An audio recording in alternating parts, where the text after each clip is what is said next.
Olá, queridos amigos, queridos irmãos.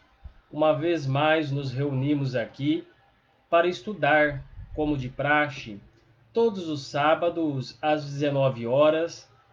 Estamos fazendo um estudo em torno do livro Lindos Casos de Chico Xavier, do escritor Ramiro Gama, que elaborou esta obra contando o que aconteceu com Chico no início do seu trabalho mediúnico, no início onde tudo começou, o seu contato com o espiritismo, a ajuda que ele obteve do mundo espiritual. Então desejamos a todos as nossas melhores vibrações de paz, saúde e muitos votos de felicidade. E que estas lições que nos falam sobre Chico Xavier possam enriquecer a nossa existência e nos tornar melhores a cada dia. Este é o objetivo de todo cristão: se tornar melhor, corrigir as suas mazelas e procurar sobre a face da terra se tornar uma criatura boa, se tornar uma pessoa caridosa e, acima de tudo, se transformar em uma criatura melhor. No capítulo 17, no capítulo 16, intitulado Caridade e Oração, fala-nos Ramiro Gama. O Centro Espírita Luiz Gonzaga ia seguindo para a frente. Certa feita, alguns populares chegaram à reunião pedindo socorro para um cego acidentado. O pobre mendigo, mal guiado por um companheiro ébrio, caíra sobre o viaduto da Central do Brasil, na saída de Pedro Leopoldo, precipitando-se ao solo de uma altura de 4 metros. Então Chico, juntamente com o seu irmão, José Cândido Xavier, eles estavam tocando as atividades do centro. E essas atividades estavam engrenando. Algumas pessoas estavam comparecendo. Nós sabemos que o Chico ficou muitos anos sozinho, juntamente com o seu irmão, trabalhando no Centro Espírita Luiz Gonzaga. Mas as reuniões agora estavam tomando um rumo de acordo com aquilo que a espiritualidade estava programando para que o trabalho ocorresse em benefício dos necessitados. Então eles estavam em plena reunião, realizando as atividades espirituais, e chegou uma pessoa desesperada, pedindo auxílio, ajuda a um cego que havia se acidentado. Ou seja, um companheiro embriagado estava guiando o cego e o guiou tão mal que ele se precipitou de cima de um viaduto, de uma altura de 4 metros, se chocando no chão. Então as pessoas o levaram para Chico Xavier, rogando auxílio, socorro em benefício daquele cego. O guia desaparecera e o cego vertia sangue pela boca. Sozinho, sem ninguém, Chico alugou um pequeno pardieiro, onde o enfermo foi asilado para tratamento médico. Curioso, facultativo, receitou graciosamente, mas o velhinho precisava de enfermagem. Então Chico, com poucas economias financeiras que ele tinha, com pouco dinheiro, ele alugou um pequeno cômodo, um lugar onde pudesse ali hospitalizar o cego. Chamou o médico receitou os medicamentos necessários ao cego, mas o velhinho precisava de cuidados, de enfermagem, de alguém que cuidasse dele. Então vejamos bem, o socorro chegou partindo da parte de Chico Xavier. As pessoas chegaram ali desesperadas, clamando por ajuda. Chico, atenciosamente, o que manda ao verdadeiro cristão, o verdadeiro espírita, ajudou aquele homem, com pouco dinheiro alugou um lugar e começou a cuidar daquele cego, mas precisava da ajuda de algumas pessoas. Então ele prontamente aceitou o convite de ajudar aquele cego que havia se acidentado. O médium velava junto dele à noite, mas durante o dia precisava atender às próprias obrigações na condição de caixeiro do senhor José Felizardo. Então, o Chico, ele à noite tomava conta do cego. Durante o dia, ele trabalhava na venda do senhor José Felizardo como caixeiro. Ele tinha que cumprir com os seus compromissos profissionais, mas passava a noite auxiliando o cego. Vejamos a bondade de Chico Xavier, o seu amor, a sua abnegação. Deixava muitas vezes de dormir, renunciava o sono para ajudar o cego necessitado. E foi assim a vida de Chico Xavier. Alguns biógrafos descrevem que Chico Xavier dormia muito pouco, de 3 a 4 horas por dia, característica de espíritos superiores. Os espíritos superiores dormem muito pouco. E Chico não podia perder tempo, como ele dizia. Havia um compromisso da espiritualidade para que ele trazesse para todos nós a lume essas obras maravilhosas da lavra mediúnica de Chico Xavier, para que ele cumprisse com o seu trabalho, trazendo informações doutrinárias para o nosso movimento espírita, obras que complementariam a obra da criação, que enriqueceria ainda mais o nosso conhecimento aqui na Terra, como as obras de André Luiz, que nos fala do mundo espiritual, explica detalhadamente a vida no mundo espiritual. Havia, continua Ramiro Gama, por essa época, em 1928, uma pequena folha semanal em Pedro Leopoldo, e Chico providenciou para que fosse publicada uma solicitação, rogando o concurso de alguém que pudesse prestar serviços ao cego Cecílio durante o dia, porque à noite ele próprio se responsabilizaria pelo doente. Vejamos que Chico não estava abandonando o compromisso que assumiu. Ele aproveitou ali um local que publicava anúncios e ele foi nessa pequena folha semanal publicar ali um anúncio solicitando pessoas que pudessem ajudar o cego Cecílio durante o dia, porque à noite ele se responsabilizaria pelo doente, doando o seu amor, a sua abnegação. Então Chico faz um apelo para a população de Pedro Leopoldo, solicitando a ajuda de alguém que o ajudasse durante o dia a cuidar do cego Cecílio. Alguém que pudesse ajudar. Não importava que o auxílio viesse de espíritas, católicos ou ateus. 6 dias se passaram sem que ninguém se oferecesse. Ao fim da semana, porém, 2 meretrizes muito conhecidas na cidade se apresentaram e disseram-lhe: Chico, lemos o pedido e aqui estamos. Se pudermos servir, minhas filhas. Como não? Replicou o médium. Entre, irmãs, Jesus há de abençoar-lhes a caridade.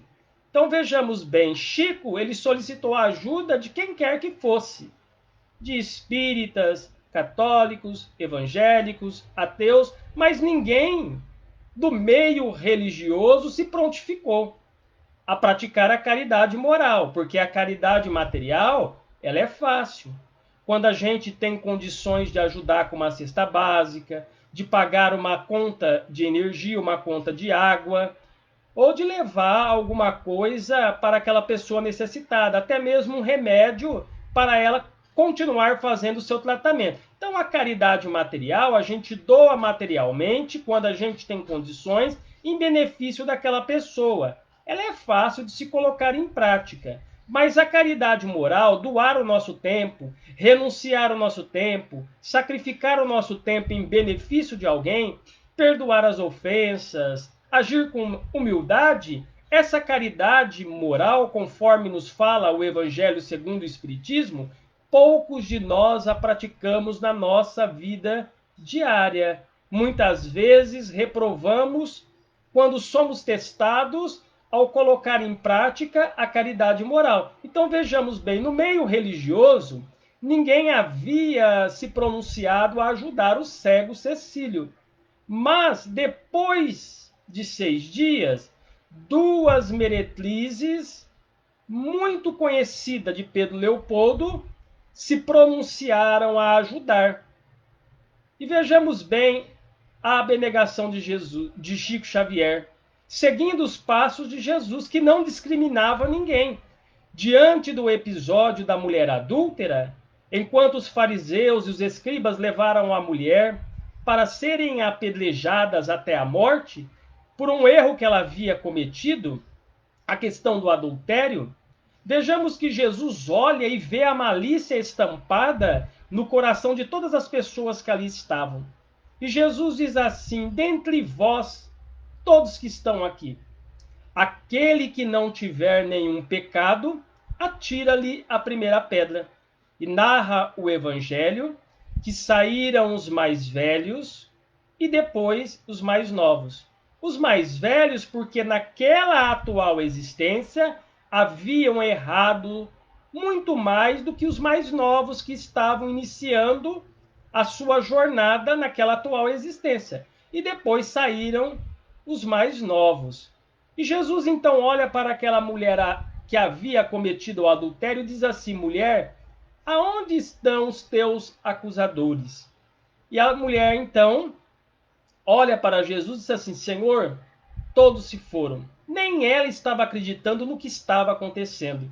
E observando atentamente a bondade de Jesus, a sua abnegação, não havia nenhuma recriminação, e como não há por parte de Jesus, Jesus nos aceita a todos como irmãos, mesmo que nós enveredamos por caminhos equivocados, Jesus sabe o momento certo de nos acolher de volta, de nos dar a oportunidade, de nos convidar o caminho certo a ser seguido, a porfiar pela porta estreita. Jesus nos concede muitas oportunidades. Então, Chico, como era um espírito de alta envergadura, nós sabemos que Chico era um espírito abnegado, amoroso, e que tinha uma missão aqui na Terra, um espírito que praticava incessantemente a caridade. Ele abraçou fraternalmente aquelas irmãs meretrizes e disse assim: entre minhas irmãs, Jesus há de abençoar-lhes a caridade. Imaginemos uma cena dessa em uma casa espírita.